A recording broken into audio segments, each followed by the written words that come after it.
Mari kita andaikan bahwa dalam satu ruangan terdapat 1.000 orang, 450 laki-laki dan 550 perempuan.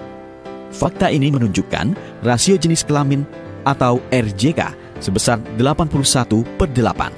Hasil dari penghitungan 450 dibagi 550 kemudian dikali 100.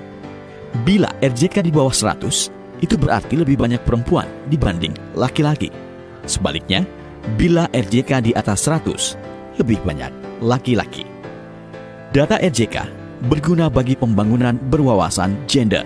Bila penduduk suatu daerah kebanyakan perempuan, pemerintah harus menyediakan fasilitas yang memadai dan mencukupi bagi mereka.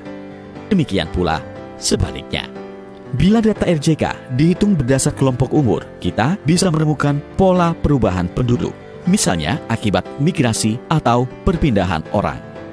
Bisa jadi di satu daerah, kelompok perempuan usia produktif menurun akibat mereka berbondong-bondong bekerja sebagai TKW di luar negeri.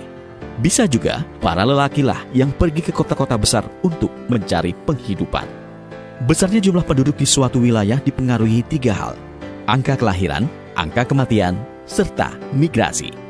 Sementara itu, laju pertumbuhan penduduk adalah rata-rata pertambahan atau pengurangan warga secara tahunan di antara 2 sensus penduduk. Dengan mengetahui laju pertumbuhan penduduk, kita bisa memprediksi jumlah warga di masa depan.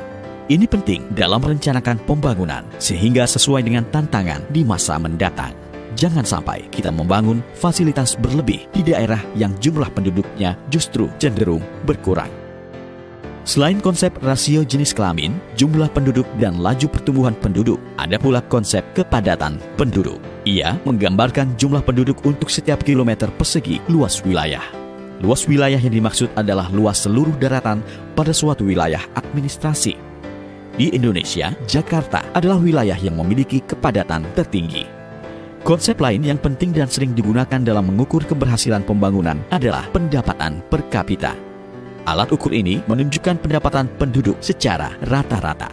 Cara menghitungnya, pendapatan negara secara keseluruhan dibagi dengan jumlah penduduk. Menggunakan konsep pendapatan per kapita, kita mendapat gambaran kondisi kesejahteraan masyarakat. Nah, itu semua tadi adalah gambaran manfaat dari data dan statistik kependudukan. Dengan menggunakan data serta statistik, kita bisa lebih memahami sesuatu secara lebih terukur dan akurat. Bukan hanya soal penduduk atau demografi, tetapi juga soal ekonomi, politik, sosial budaya, pendidikan, kesehatan, hingga pertanian. Data dan statistik merupakan salah satu penopang penting ilmu pengetahuan.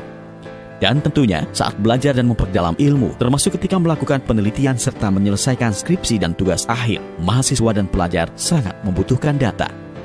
Salah satu lembaga pemerintah yang dapat dimanfaatkan untuk memperoleh data adalah Badan Pusat Statistik atau BPS.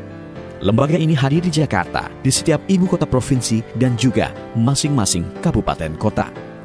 Bahkan, petugas lapangan BPS yang bertugas mengumpulkan berbagai macam data ada hingga tingkat kecamatan di seluruh pelosok Nusantara. Mengandalkan petugas yang sangat banyak dan tersebar luas, data yang dikumpulkan BPS menjadi sangat bisa diandalkan keakuratannya. Dan kabar baiknya, banyak data Badan Pusat Statistik tersedia secara gratis. Bisa dicari di situs www.bps.go.id. Contohnya adalah Berita Resmi Statistik atau BRS. Setiap bulan, BPS mengadakan konferensi pers dengan mengundang pihak media untuk mengumumkan data-data terbaru BPS dalam BRS. Jika ingin membaca langsung buku publikasi, datanglah ke perpustakaan yang berada di semua kantor BPS baik di pusat, provinsi, maupun kabupaten kota. Jika ingin membeli buku terbitan BPS, kunjungi ruang galeri buku yang berada di kantor pusat BPS di Jakarta.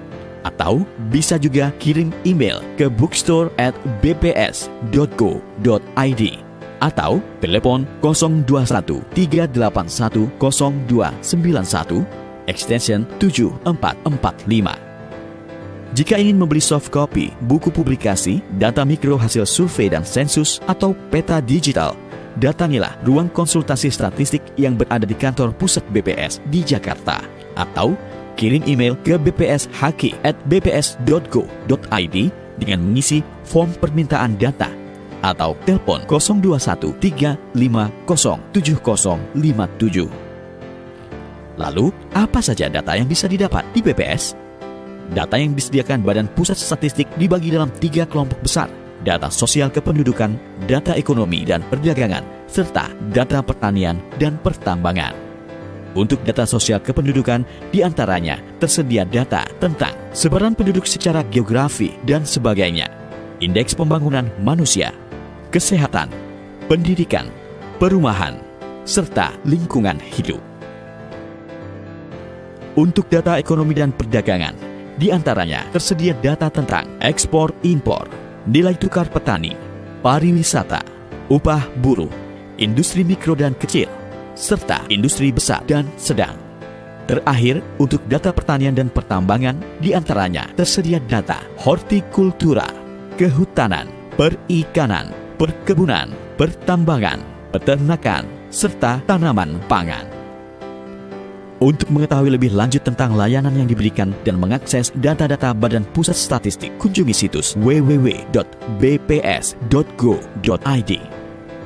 Manfaatkan fasilitas ini guna memperdalam ilmu, memperluas pengetahuan, serta lebih mengenal Indonesia.